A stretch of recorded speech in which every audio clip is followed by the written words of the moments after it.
नीतियों से लेकर इंफ्रास्ट्रक्चर तक महाराष्ट्र लगातार फैसलों की रफ्तार बनाए हुए है। भविष्यों के शहरों को आकार देने वाली योजनाएं हों या आध्यात्मिक, पर्यावरण और आर्थिक प्राथमिकताओं से जुड़े कदम, राज्य हर मोर्चे पर आगे बढ़ रहा है। महाराष्ट्र की अर्थव्यवस्था और विकास को दिशा देने वाली बड़ी खबरों पर आइए नजर डालते हैं। पेश है हमारा खास सेगमेंट महाराष्ट्र 360। पुणे के भविष्य के विकास को दिशा देने की ओर एक अहम कदम उठाया गया है। मुख्यमंत्री देवेंद्र फडणवीस ने प्रस्तावित पुरंदर एयरपोर्ट प्रोजेक्ट को लेकर हाई लेवल समीक्षा बैठक की। तेजी से हो रहे औद्योगिकीकरण, शहरी विस्तार और बढ़ते निवेश को देखते हुए मुख्यमंत्री ने इस प्रोजेक्ट को तेजी से आगे बढ़ाने के निर्देश दिए हैं। उन्होंने जमीन अधिग्रहण को तय समय में पूरा करने, फंडिंग व्यवस्था सुनिश्चित करने और सभी संबंधित एजेंसियों के बीच साफ जिम्मेदारी तय करने पर जोर दिया, ताकि प्रोजेक्ट को बिना देरी जमीन पर उतारा जा सके। समीक्षा बैठक की अध्यक्षता मुख्यमंत्री देवेंद्र फडणवीस ने की। एमआईडीसी को निर्देश दिए गए कि जमीन अधिग्रहण तय समय में पूरा किया जाए। सिडको को प्लानिंग स्टेज पर ही जमीन की उपलब्धता सुनिश्चित करने के लिए कहा गया। एयरपोर्ट प्रोजेक्ट से जुड़ा फंडिंग प्रस्ताव कैबिनेट के सामने पेश किया जाएगा। इसके साथ ही महाराष्ट्र एयरपोर्ट डेवलपमेंट कंपनी को और मजबूत किया जाएगा और राज्य के सभी आगामी एयरपोर्ट प्रोजेक्ट एमएडीसीएल के जरिए आगे बढ़ाए जाएंगे। मुख्यमंत्री देवेंद्र फडणवीस ने एक अहम आध्यात्मिक कार्यक्रम में शिरकत की। पूज्य गुरुदेव श्री स्वामी सत्यमित्रानंद गिरिजी महाराज के समाधि मंदिर में श्री विग्रह मूर्ति स्थापना का आयोजन किया गया। इस अवसर पर देश के वरिष्ठ संवैधानिक पदाधिकारी और प्रमुख आध्यात्मिक संत भी मौजूद रहे। कार्यक्रम में स्वामी सत्यमित्रानंद गिरिजी के आध्यात्मिक योगदान और भारत के आध्यात्मिक परंपरा पर उनके स्थायी प्रभाव को रेखांकित किया गया। मैं ऐसा मानता हूं कि विचारक तो कई होते हैं, लेकिन संत वही होते हैं जो जोड़ने का काम करते हैं। संत कभी तोड़ने का काम नहीं करते। और पूज्य गुरुदेव एक ऐसे संत थे जिन्होंने समाज को जोड़कर एक साथ लाने का कार्य किया।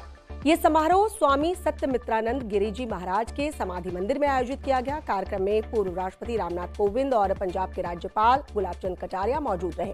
जूना पीठाधीश्वर स्वामी अवधेशानंद गिरिजी महाराज और स्वामी गोविंद देव गिरिजी समेत कई वरिष्ठ संतों और धार्मिक नेताओं ने भी कार्यक्रम में हिस्सा लिया। मुंबई पुणे एक्सप्रेसवे पर भारी ट्रैफिक जाम को लेकर डिप्टी मुख्यमंत्री एकनाथ शिंदे ने गंभीर संज्ञान लिया है। बोरघाट इलाके में गैस टैंकर के हादसे के बाद हालात बिगड़े और सुरक्षा को लेकर चिंता बढ़ गई। डिप्टी सीएम ने अधिकारियों को तुरंत इमरजेंसी ट्रैफिक मैनेजमेंट सिस्टम लागू करने के निर्देश दिए हैं। ट्रैफिक को पुराने हाईवे की ओर डाइवर्ट किया गया है। एमएसआरडीसी और पुलिस को स्थायी इमरजेंसी प्लान तैयार करने के निर्देश भी दिए गए हैं। महाराष्ट्र में रिवर लिंकिंग परियोजनाओं को लेकर जल संसाधन मंत्री राधाकृष्ण विखे पाटिल ने अहम समीक्षा बैठक की है। इन योजनाओं के जरिए कोंकण क्षेत्र के अतिरिक्त पानी को पानी की कमी वाले इलाकों तक पहुंचाने पर जोर दिया गया।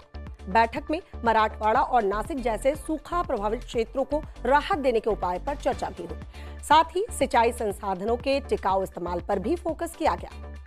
समीक्षा बैठक में दमनगंगा, वैतरणा गोदावरी और एकद्रे गोदावरी परियोजना पर फोकस किया गया।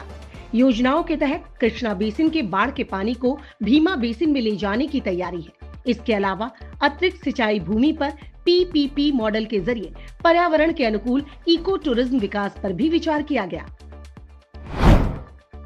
स्किल डेवलपमेंट और इनोवेशन मिनिस्टर मंगल प्रभात लोढ़ा ने मुंबई में सक्षम 2025-26 अभियान की शुरुआत की है। उन्होंने कहा कि तेल और प्राकृतिक गैस की बचत करना देश सेवा का काम है। यह अभियान प्रधानमंत्री के विकसित भारत 2047 के विजन से जुड़ा हुआ है। कार्यक्रम के जरिए लोगों से अपील की गई कि ईंधन का जिम्मेदारी से इस्तेमाल करें और अनावश्यक बर्बादी से बचें।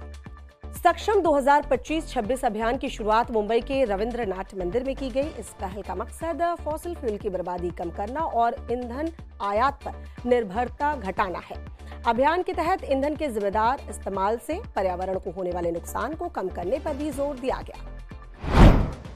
तो ये थे इस हफ्ते के सभी खास और बड़े अपडेट्स महाराष्ट्र 360 में। अगले हफ्ते फिर से मुलाकात होगी। तब तक के लिए अपना ख्याल रखें।